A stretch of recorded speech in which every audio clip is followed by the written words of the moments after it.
merchant grinned. A hunter whose quarry had charged headlong into the trap. "Only when it wants to, lass. Any bee can sting, right? But they only sting when they're angry. A skunk always stinks, but it only sprays when you startle it. But look at this." He reached into the chicken's cage and brandished a crude stone carving that vaguely resembled a squirrel. Tam decided not to point out the price written in chalk on the bottom. "It's already claimed one victim today. Beware the—" "Quack," said the chicken, dismayed by the abduction of its only friend. An awkward silence stretched between Tam and the merchant. "I should go," she said.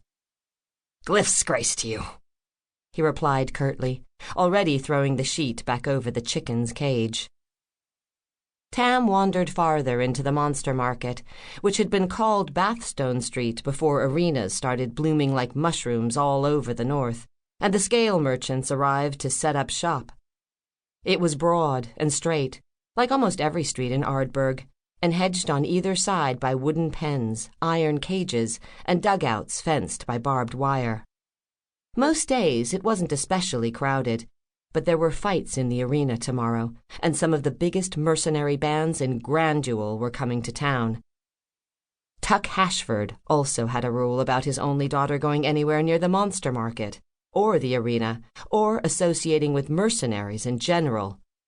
No fucking way. Despite that, Tam often took this route on her way to work, not because it was quicker, but because it quickened something inside of her.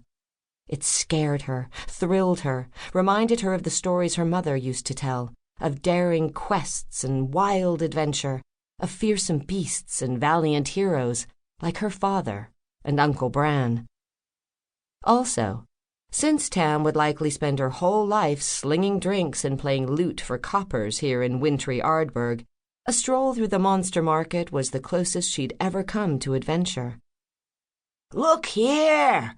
called a heavily tattooed Narmiri woman as Tam passed by. "You want ogres? I've got ogres, fresh from the hills of West Spring, fierce as they come." "Manticore!" shouted a northerner with a shaved head and savage scars marring his face. "Manticore!" There was, indeed, a real live manticore behind him.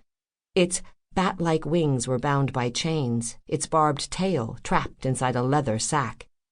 A muzzle was clamped over its leonine jaw, but despite its captivity, the creature still managed to look terrifying. "Wargs of the winter forests," another merchant announced above a chorus of deep growls. "Wild-born, farm-raised." "Goblins!" an old lady hollered from atop an iron-barred wagon. "Get your goblins here! 1 quart mark apiece, or a dozen for 10. Tam peered into the cage upon which the old woman stood. It was crammed with the filthy little creatures, most of which looked scrawny and malnourished. She doubted even a dozen of them would give a band of half-decent mercenaries a run for their money. "Hey!" the woman hollered down at her. "This ain't a dress shop, girl. Now, buy a bloody goblin, or get on with ya." Tam tried to imagine what her father would say if she came home with a pet goblin in tow, and couldn't help but grin. "No fucking way," she muttered. She walked on, weaving through the throng of bookers and local wranglers as they bartered and bargained with scale merchants and rugged Kaskar huntsmen.